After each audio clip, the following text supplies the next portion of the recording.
जय हिंद छात्रों, आज लेके आया हूँ क्लास 10 का फिजिक्स चैप्टर का मानव नेत्र तथा रंग बिरंगी संसार। ठीक है, तो फटाफट मैं 50 क्वेश्चन का विश्लेषण करने जा रहा हूँ और आप लोगों से अनुरोध है कि इसे जल्दी से तैयारी के लिए जोड़ लीजिए अपने सिलेबस में। तैयार हो जाइए फटाफट। 50 ऑब्जेक्टिव का 50 ऑब्जेक्टिव का भी डिस्कशन करने जा रहा हूं, इसलिए आप फटाफट तैयार हो जाइए। जहां तक हो सबको जोड़िए फटाफट कि आइए आ जाइए फील्ड में। ठीक है, चलते हैं, शुरू करते हैं। कहता है कि सामान्य नेत्र के लिए दूर बिंदु कितना है, तो फटाफट तैयार हो जाइए। 25 cm।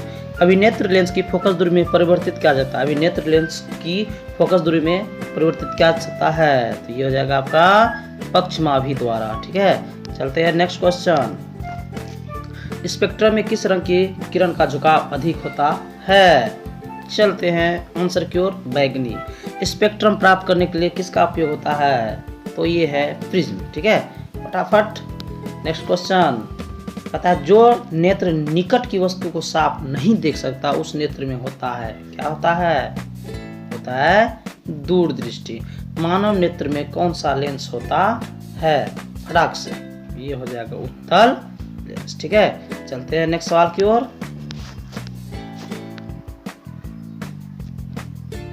नेक्स्ट सवाल है, मानव नेत्र वस्तु का प्रतिबिंब में से किस भाग पर बनाता है? मानव नेत्र वस्तु का प्रतिबिंब। ठीक है, तो किस भाग पर बनाता है? ये हो जाएगा आपका रेटिना। किस पर? रेटिना पे। सामान्य नेत्र के रेटिना पर बनने वाला प्रतिबिंब कैसा होता है? ये होता है वास्तविक और उल्टा। ठीक है, चलते हैं नेक्स्ट सवाल की ओर। टिंडर प्रभाव प्रकाश की कौन सी परिघटना को प्रदर्शित करता है? तो ये हो जाएगा प्रकाश का प्रकीर्णन। दूरदृष्टि वाली आंख साफ साफ देख सकता है तो दूर की वस्तुओं को, यानी कि जो कहने मतलब जो दृष्टि दोष है वो हमको दिखा देता है। ठीक है, अगर बोलता है यहाँ निकट दृष्टि दोष वाले के लिए, देखिए यहाँ भी है ना, निकट दृष्टि दोष वाले के लिए क्या हो जाएगा? निकट की वस्तु है ना, निकट की वस्तु अच्छी तरह से देख सकता है ना, देखिए है। चलिए अगला सवाल है, निम्न चित्र क्या सूचित करता है? आप इस चित्र को देख लीजिए, इससे क्या सूचित होता है? ठीक है, अगर आप कोचिंग में पढ़ रहे होंगे, अगर पढ़ाए होंगे तो ये हो जाएगा आपका दीर्घ दृष्टि दोष। ओके, नेक्स्ट है, आंख व्यवहार करती है। आंख व्यवहार करती है तो किस तरह से व्यवहार करती है? ये उत्तल लेंस की तरह। ठीक है, सामान्य आंख के लिए स्पर्श दर्शन की न्यूनतम दूरी कितना होता है? फटाफट आ जाइए, सबको जोड़िए, एक दूसरे को शेयर कीजिए, लाइक कीजिए। किस दृष्टि दोष के निवारण के लिए अवतल लेंस का प्रयोग किया जाता है? अवतल किस के लिए किया जाता है? ठीक है, तो ये हो जाएगा निकट। किसके लिए? निकट। नेक्स्ट है आपके पास, दूरदृष्टि दोष वाले मनुष्य के चश्मे में क्या होता है? क्या होता है? उत्तल लेंस। क्या होता है? उत्तल लेंस। ठीक है, फटाफट देख लीजिए, समझिए बुझिए। ठीक है, चलते हैं नेक्स्ट सवाल की ओर। निकट दृष्टि दोष में किसका प्रयोग होता है? निकट दृष्टि दोष में किसका प्रयोग होता है? अवतल। फटाफट, जरा दूरदृष्टि को दूर करने के काम में लाया गया है, कौन सा? ये जाएगा बाइफोकल। कौन सा? बाइफोकल। ठीक है, चलते हैं फटाफट। श्वेत प्रकाश में कितने वर्ण होते हैं? ठीक है, कितने होते हैं? 7। कितने?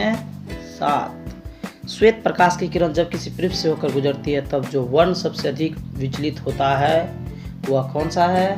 तो आपके पास है बैगनी, है ना। नेक्स्ट सवाल है, श्वेत प्रकाश जब किसी पृष्ठ से होकर गुजरता है तो वर्ण सबसे कम विचलित होता है। सबसे कम कौन होता है? ये होता है लाल। कौन होता है? लाल। सबसे कम, यानी सबसे ऊपर में वही लाल रहता है, नीचे में बैगनी रहता है। प्रिज्म के भीतर से होकर गुजरने पर श्वेत प्रकाश को अपने विभिन्न घटकों में विभाजन को कहते हैं, क्या कहते हैं? प्रकाश का फटाफट वर्ण विक्षेपण। प्रकाश के किस वर्ण के लिए तरंग दैर्घ्य अधिकतम होता है? अभी तुरंत आया ऊपर क्वेश्चन, जो है लाल। प्रिज्म से निकलने के बाद श्वेत किरणें क्यों 7 रंगों में विभक्त हो जाती है? फटाफट, ये हो जाएगा आपका ऑप्शन सी। क्या है? सूर्य का श्वेत प्रकाश 7 रंगों का मिश्रण है। कांच के प्रिज्म से गुजरने वाली विभिन्न वर्ण की किरणों का विचलन भिन्न भिन्न होता है।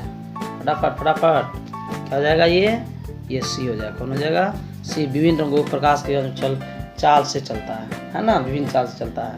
अगला है 26 नंबर। प्रिज्म से गुजरने पर सूर्य के प्रकाश की किरणें विभिन्न वर्णों में बट जाती है। क्यों बट जाती है? ये विभिन्न रंगों की किरणों का विचलन भिन्न भिन्न होता है ना, सबका अलग, लाल का अलग होता है, बैगनी का अलग होता है ना, सबका अलग अलग होता है। चलते हैं 27 नंबर। एक उत्तल लेंस की फोकस दूरी 20 सेंटीमीटर है, तो इसकी क्षमता क्या होगी? क्या होगी क्षमता इसका? क्या था? 20 है, तो इनमें से कोई नहीं 10 होना चाहिए ना। उत्तल लेंस की एफ क्या बोला यहाँ देखिए ध्यान से, एफ बराबर दे दिया है 20, तो इसकी क्षमता क्या होगा? क्षमता तो 2 से भाग देना है। ठीक है, चलते हैं। पुतली के साइज को कौन नियंत्रित करता है? कौन नियंत्रित करता है? ये परितारिका। कौन करता है? परितारिका। ऊपर वाला कौन था? इनमें से कोई नहीं, इसका क्या हो जाएगा? परितारिका। चलते हैं नेक्स्ट सवाल की ओर। किस दृष्टि दोष को अवतल और उत्तल दोनों लेंसों से बने द्विफोक्सी लेंस द्वारा संशोधित किया जा सकता है? कौन है? ये है आपका जरा दूर। इसमें दोनों लगता है ना, अवतल उत्तल मिला के। नेत्र में प्रवेश करने वाले प्रकाश किरणों का अधिकांश अपवर्तन होता है। कहाँ होता है अधिकांश अपवर्तन होता है? फटाफट ये हो जाएगा कार्निया के बाहरी पृष्ठ पर। कहाँ होता है? कार्निया के बाहरी पृष्ठ पर। चलते हैं अगला सवाल। जब सूर्य का प्रकाश वायुमंडल में से गुजरता है तो वायु के सूक्ष्म कण का किस रंग के प्रकाश को अधिक प्रबलता से प्रकीर्ण करते हैं? तो नीला, है ना, नीला। मानव नेत्र कार्य करता है किसके समान कार्य करता है? कैमरे की भांति। नेक्स्ट सवाल। प्रकाश एक पतली झिल्ली से होकर नेत्र में प्रवेश करता है, इस झिल्ली को क्या कहते हैं? क्या कहते हैं इसको? कॉर्निया कहते हैं, साथ में स्वच्छ मंडल कहते हैं, स्वच्छ मंडल। ओके, चलिए। नेत्र गोलक की आकृति लगभग कैसी होती है? नेत्र गोलक की आकृति लगभग कैसी होती है? तो नेत्र तो आंख गोलाकार आकृति होती है। नेत्र गोलक का व्यास कितना होता है? वाह, जबरदस्त क्वेश्चन। ठीक है, क्या होता है नेत्र गोलक का व्यास? ये होता है 2.3 cm। ओके, कार्निया के पीछे एक संरचना होती है, उसे क्या कहते हैं? है ना, क्या कहते हैं उसको? उसको कहते हैं परितारिका, है ना। कार्निया के पीछे एक संरचना है परितारिका। कहता है कि परितारिका नियंत्रित करती है। परितारिका किसको नियंत्रित करती है? ये पुतली के साइज को। किसको? पुतली के साइज को। ओके, चलते हैं नेक्स्ट सवाल की ओर। नेत्र में प्रवेश करने वाली प्रकाश की मात्रा को नियंत्रित कौन करता है? जैसे ही आंख में प्रकाश एकाएक घुसती है, उसको नियंत्रित कौन कर लेता है? ये कर लेता है पुतली। ओके, नेक्स्ट है। बृहत संख्या में प्रकाश सुग्राही कोशिकाएं कहाँ होती है? ये आपका होती है रेटिना में। कहाँ होती है? रेटिना में। विद्युत सिग्नल कौन उत्पन्न करता है? कौन करता है? ये आपका करेगा प्रकाश सुग्राही। प्रकाश सुग्राही। नेक्स्ट सवाल की ओर चलते हैं। सिग्नलों की व्याख्या कहाँ होती है? सिग्नलों की व्याख्या कहाँ होती है? कहाँ होती है? ये होती है मस्तिष्क में। कहाँ होती है? मस्तिष्क, है ना। तुरंत कहता है, जैसे हम कोई पूछते हैं सवाल को तुरंत बोलते हैं, ये सब किसका कमाल है? मस्तिष्क का। मोतियाबिंद की स्थिति होती है। मोतियाबिंद कब होती है स्थिति? क्रिस्टल लेंस धुंधिया हो जाए, क्रिस्टल लेंस धुंधला हो जाए, क्रिस्टल लेंस पीला हो जाए, ये भी दोनों। तो आपको फटाफट बताना है, तो क्या हो जाएगा? ये भी दोनों, यानी क्रिस्टल लेंस धुंधिया हो जाए और क्रिस्टल लेंस धुंधला हो जाए। ठीक है, नेक्स्ट है। वायुमंडल प्रकाश का कौन सा रंग वर्ण अधिक प्रकीर्ण होता है? सबसे अधिक कौन होता है? ठीक है, ये कौन हो जाएगा? ये आपका हो जाएगा नीला। कौन हो जाएगा? नीला। ठीक। इंद्रधनुष में कितने रंग होते हैं? तो 7। कितने होते हैं? 7। सर्वप्रथम सूर्य का स्पेक्ट्रम प्राप्त करने के लिए कांच के प्रिज्म का उपयोग किसने किया था? ये जो कांच का जो है ना, किसने किया था सर्वप्रथम? ये न्यूटन ने। किसने किया था? न्यूटन ने। इंद्रधनुष किस दिशा में बनता है?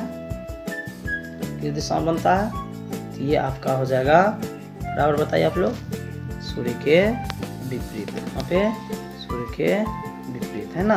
मान लो कि पूरब साइड में है तो सवेरे हुआ तो पश्चिम बनेगा, शाम में वर्षा हुई तो पूरब में बनेगा, है ना। चलते हैं नेक्स्ट सवाल। निर्वात में प्रकाश की चाल कितना है? 3×10⁸ कहता है वायुमंडलीय अपवर्तन के कारण सूर्य हमें वास्तविक सूर्योदय से लगभग कितने मिनट पहले दिखाई देता है? तो कितने मिनट? 2 मिनट पहले। निम्न में से किस माध्यम में प्रकाश की चाल अधिकतम है? किस चाल में है? तो ये आपका हो जाएगा हवा। कहाँ पे? हवा। सूक्ष्म कणों का एक विषमांगी मिश्रण है ना? ये आपका हो जाएगा वायुमंडल, है ना? प्रकाश का परिकिरण कणों को बनाता है। कैसा बनाता है? ये होता है दृश्य बनाता है। कैसा बनाता है? दृश्य बनाता है। टिंडल का प्रभाव देखा जा सकता है।